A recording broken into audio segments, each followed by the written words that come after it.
Uma das coisas que eu considero mais difíceis e que eu costumo tratar com os meus alunos nas aulas, seja de música, seja de filosofia, é uma capacidade, uma força da alma que talvez seja a coisa mais difícil de ser adquirida desde os tempos dos primórdios do homem, porque isso está sendo constituído, né, desenvolvido e relatado, né, já desde os tempos antigos, quando você pega as escolas de é, tipo de monges, né, como a própria escola de Kung Fu, Shaolin, ou a escola budista, né, falam-se muito sobre isso.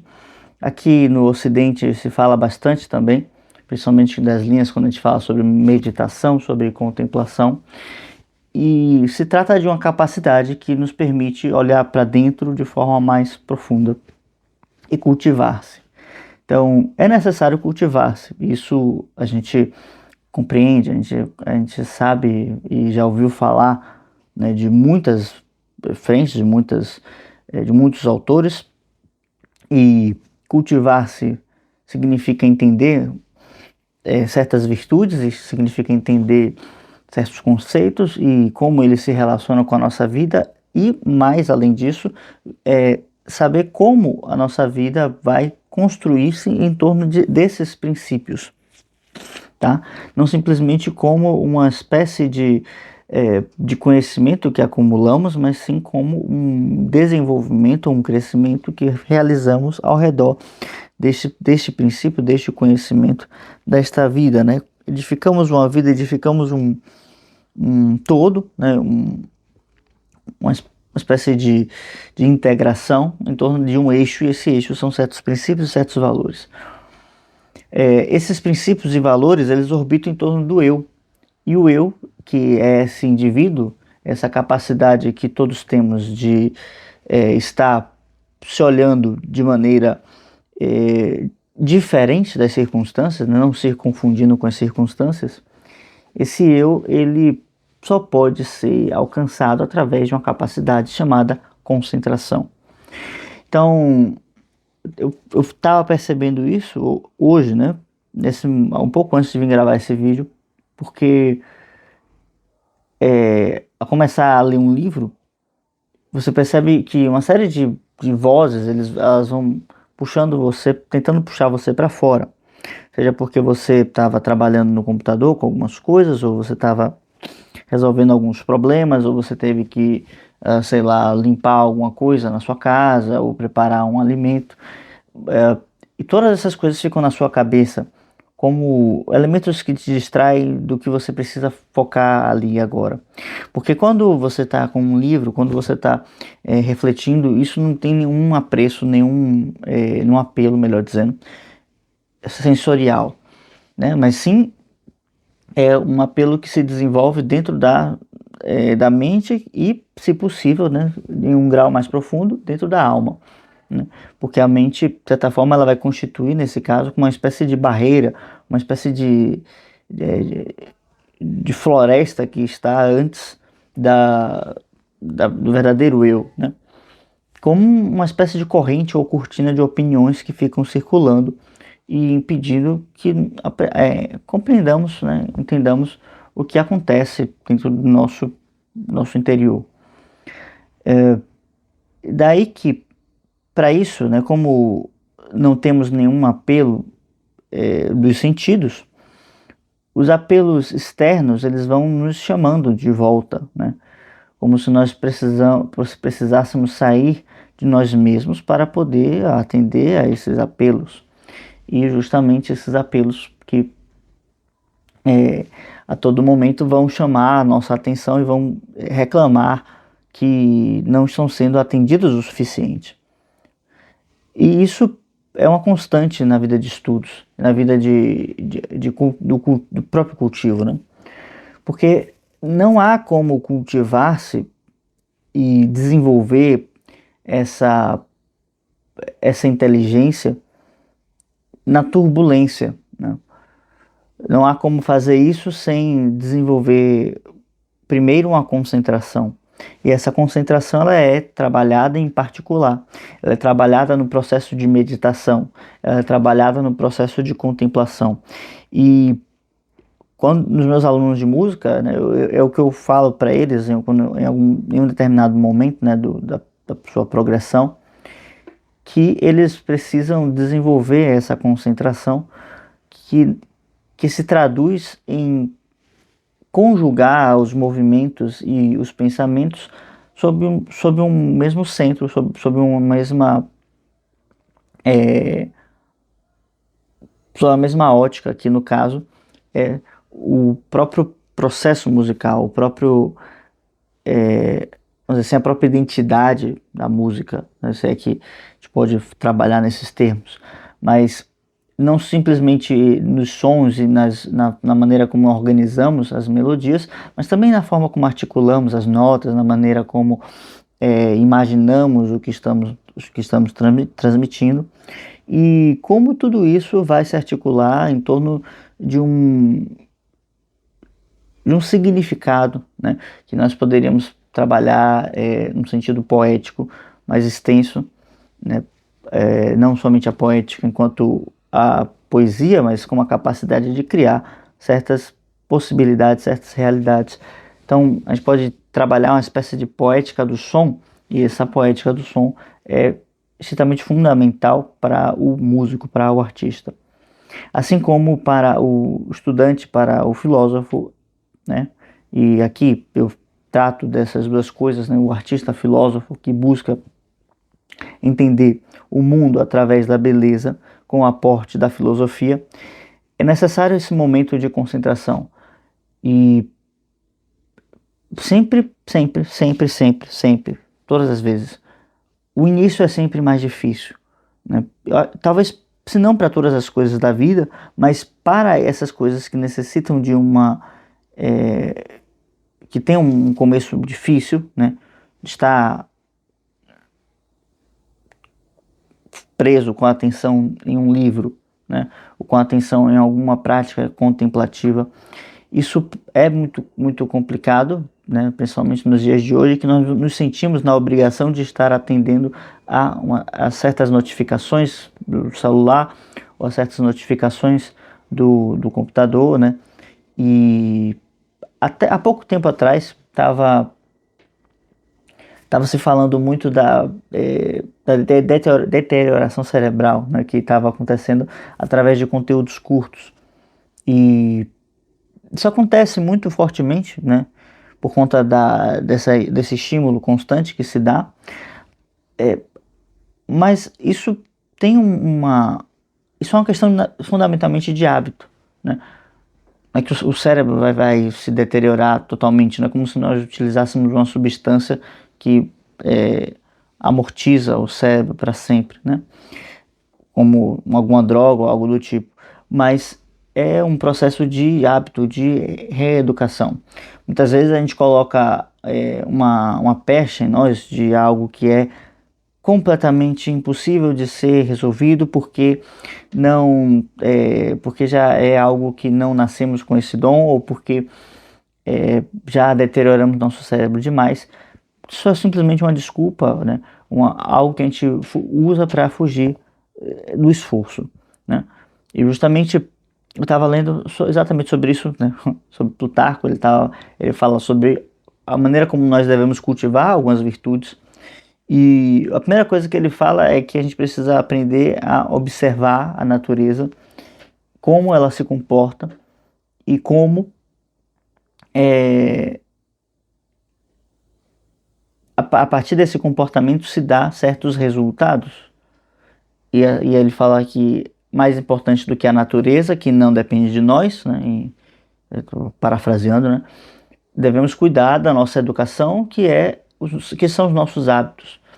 Então, a gente fala muito sobre educação, sobre muitas coisas hoje na internet, essa educação clássica e tal, mas a primeira coisa que nós devemos nos colocar e nos perguntarmos é se os nossos hábitos são coerentes com isso, né? Porque é a luta de todo dia, né? Todo dia temos de estar fazendo, se não as mesmas coisas, precisamos, dando os mesmos passos, caminhando na mesma direção, para que a gente alcance esse tão ansiado domínio interior, esse tão ansiado cultivo interior, esse grau de liberdade a qual nós podemos nos virar para qualquer assunto, para qualquer direção, para qualquer situação, e não estaremos saindo desse centro, né? E por isso concentração, concentro, né? A capacidade de estar centrado ou voltado para esse centro. De maneira que, uma vez que o indivíduo está concentrado, tudo aquilo que cai no seu espectro de consciência, ele assimila, ele absorve, né, como matéria-prima para esse desenvolvimento interior. E daí, quando a gente fala de cultura, né, e da necessidade de cultivar-se, percebemos rapidamente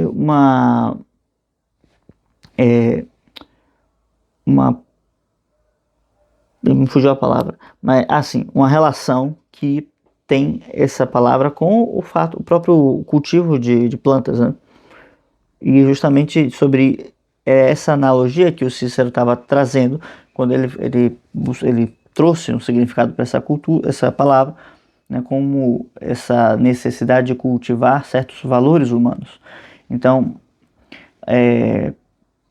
se pensarmos na natureza e no próprio ciclo e na construção das plantas, das árvores, etc., vamos perceber que cada árvore, né, tem o seu fruto próprio e justamente ele é irreplicável, né? Então, se você tem uma árvore que dá laranjas, apenas a laranjeira dá laranjas, né? E da mesma forma que as outras frutas, assim funciona igual, né? Temos uma espécie que dá uvas, a outra dá melancias, e isso não é intercambiável, né? Da mesma forma, apenas o ser humano ele pode voltar à sua inteligência, que já é uma capacidade única, e a sua razão, né, que já é outra capacidade única, no desenvolvimento de certas virtudes. Então, nós temos aqui 3 elementos, né? O elemento corporal das virtudes, com uma ação prática, que vem de uma constatação racional ou de uma necessidade, né? Porque toda razão e todo silogismo ele vai culminar em uma necessidade de que as coisas sejam de uma forma. Então, se você constrói um silogismo, você vai chegar no momento em que as coisas precisam ser daquela forma, se ele estiver corretamente construído, senão a gente vai acabar caindo em certos absurdos, e enfim, isso é um trabalho de lógica necessário. Mas esse silogismo só pode ser construído através de uma constatação da inteligência. Essa inteligência, ela vai perceber a verdade de forma imediata, né? Então, quando a inteligência está desperta, né, rapidamente se percebe alguma coisa, se está coerente ou se está incoerente. E isso é algo rápido, quase que intuitivo, não se pode explicar muito, né? E depois de perceber isso quanto uma realidade, quanto uma verdade, se desenvolve o raciocínio, né, o silogismo para explicar isso. Esse processo ele é mais rápido do que se formos trabalhar ao revés, né? Ou seja, entender tudo racionalmente para depois sim chegar a uma conclusão inteligente. Vamos dizer que a construção dessa escada ascendente ela é mais demorada do que o reverso, né? Que seria o processo que nos ensina Sócrates, né? Uma vez que Sócrates fala muito do seu daimon, né? Para quem já leu um pouco sobre Sócrates, como diversas vezes ele percebe algo verdadeiro, né? Inclusive no banquete existe uma cena assim, onde ele está andando, agora não me lembro com quem, se é com Glauco, se é com Polemarco, não vou me lembrar agora, está lá caminhando, de repente o Sócrates some, né? E ele aparece depois contemplando nada, assim, né? Tomado por alguma coisa. Naquele momento ele entende algo, né? E alguns momentos Platão ele faz questão de ressaltar isso. Ele compreende alguma coisa, ele entendeu que algo está incorreto, mas ele ainda não tem os mecanismos para explicar racionalmente. Então ele começa a fazer o trabalho de dialética, onde ele vai então realizando um processo descendente, né? Ou seja, porque ele está lá no alto, onde ele não tem o aporte dos sentidos, né? Mas para se chegar nesse momento onde ele está no alto e vai descendo até poder ter argumentos para se explicar toda essa, né, essa celeuma, há que ter esse momento de cultivar-se, né, que não é algo difícil de se fazer quando feito com frequência, porque vai ficando mais fácil conforme vamos reincidindo nisso. E, bom, a experiência que eu estou passando aqui relatando para vocês, porque após um período, né, de onde eu não tirei, né, um momento de descanso em momento nenhum, estava totalmente esgotado. Então já fazia alguns dias que eu não pegava para estudar nada ou refletir sobre nada, né? Então precisava desse momento de relaxamento, de reflexão, sem estar com... Na verdade, para ser muito sincero, eu não parei para refletir muito sobre muitas coisas nesses últimos tempos. Apenas sobre coisas que eu já tinha pensado antes e fui reiterando isso, né? Então, os últimos vídeos que eu trouxe aqui falam muito sobre ideias semelhantes sobre as mesmas coisas ou diferentes ideias sobre os mesmos assuntos, sobre os mesmos tópicos. E agora já vejo que é um momento de ir trabalhar sobre outras coisas e estruturar outros fundamentos, né? Então, peguei essa obra de Plutarco que fala sobre a educação dos filhos e ele vai falar sobre algumas coisas nesse sentido de cultivar-se e fala muito sobre como nós precisamos desenvolver um hábito irretocável, o qual não sejamos censurados de forma nenhuma, não pelo fato de ser censurado, mas sim para poder termos a capacidade de transmitir essa experiência. Ele fala da necessidade do instrutor, do tutor, ser assim, dessa forma. Aquele que não há como falar mal dele, né? Não há como cair numa calúnia, né? Porque a não ser que a pessoa esteja mal intencionada, né? Mas que, em geral, ele vai ser esse ser de conduta de moral ilibada. Então, assim como o instrutor, né? Quando a gente lê esses assuntos e fica imaginando, né, essa construção, automaticamente a gente transporta para a gente, né? Ainda que não pensamos em ser preceptores de nenhuma criança ou nada do tipo. Mas porque isso nos toca, né? Somos humanos. E um assunto que concerne muito aos seres humanos é a moral, né? Então, quando tudo que fala de moral, tudo que fala sobre ética, sobre princípios e valores que possamos desenvolver, isso nos chama a atenção. Isso precisa ser desenvolvido no silêncio.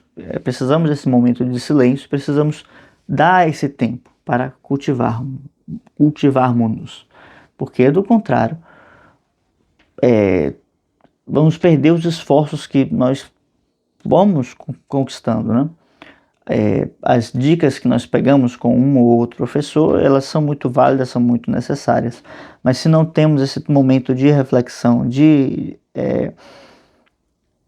meditação, não vai dar em nada. Porque é nesse momento de reflexão, é nesse momento de cultivo interior que aplicamos através de um processo imaginativo o que estamos lendo em nossa vida, ou seja, conseguimos observar como o ensinamento que está sendo, ao qual estamos tomando contato naquele momento, tem aplicação na nossa vida e o que falta para chegarmos lá, né? Conseguimos colocar como uma espécie de espelho ou de um elemento de comparação, como se a obra ela tivesse um âmbito ideal, né? Muitas vezes está, e nos colocamos aqui com uma espécie de espelho, né? Então, automaticamente vem essa reflexão e essa pergunta, né? O que me falta para alcançar esse patamar, né?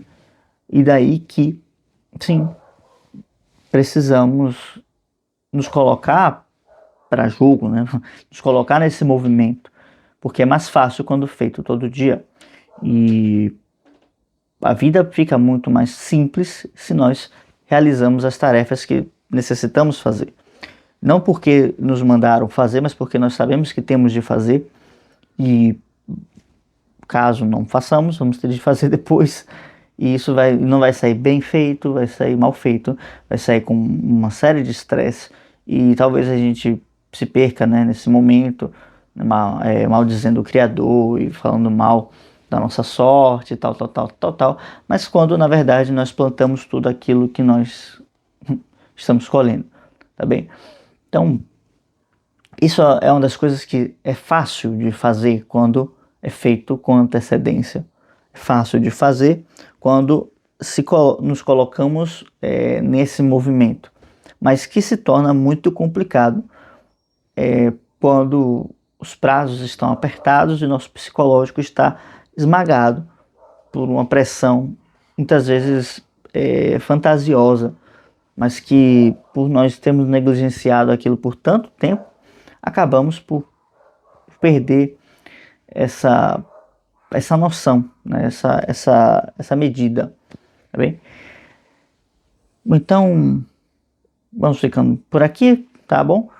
O vídeo de hoje era somente sobre isso. É necessário cultivar-se, e cultivar, né, na minha concepção, é sobretudo trabalhar a concentração para que a gente possa saber em qual direção está indo os nossos esforços. Caso você queira um vídeo sobre algum tema ou alguma coisa que eu citei aqui, né, e que não me aprofundei, deixa um comentário aqui embaixo, tá bem? Do mais, agradeço a quem conseguiu assistir até aqui. Deixa um like no vídeo, por favor, se inscreva no canal e até a próxima. Tchau, tchau.